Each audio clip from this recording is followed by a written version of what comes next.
Hello mga sis, dito nga kami sa Lenskart.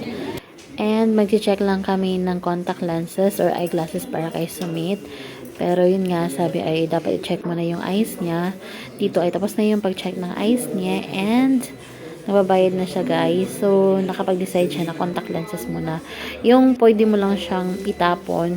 So, pinapalitan mo siya everyday. So, itry niya muna daw if okay ba sa kanya. So, ito yung gustong-gusto ko dito sa lugar namin mga sis. Kasi sobrang complete na talaga. Meron mga pharmacy, clinics, may grocery, may mga food stalls, and all. Sobrang complete na talaga mga sis. So, nag-grab ako ng chicken dumpling.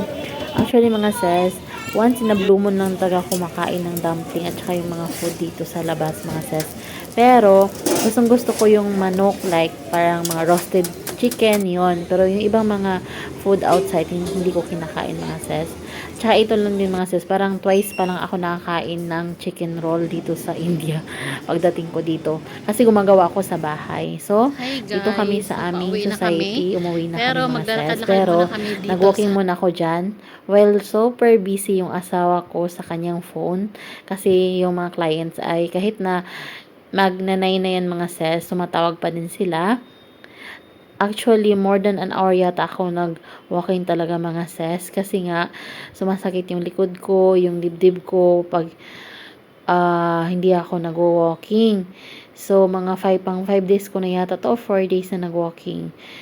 Kasi, meron talaga akong mga nararamdaman ngayon, mga sis, na tumatanda na ako. Ito talaga yung gustong-gusto kong harvestin, mga sis. Pero, nakakahiya kasi tanim to ng kanilang gardener dito. Ito yung kamuti top. Sayang, mayroon pa naman akong shrimp paste sa bahay. So, nakita nyo yun, mga sis. First time ko makakita ng dahon ng Mary Jane.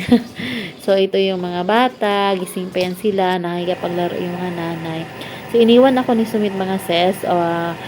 Nauna siyang umakyat sa taas. So, nag-walking ako nga ng more than 1 hour nga. So, inanpa ko yung mga grocery na pinagbibili namin. So, 347 lang yung nagastos namin dyan. So, almost 200 lang sa Pilipinas. Katapos nga na may mag-half bath, ay nanood ako ng Korean. Si Lee Seung-gi kasi yung actor, kaya bet na bet ko. Yun lang po. Thank you so much.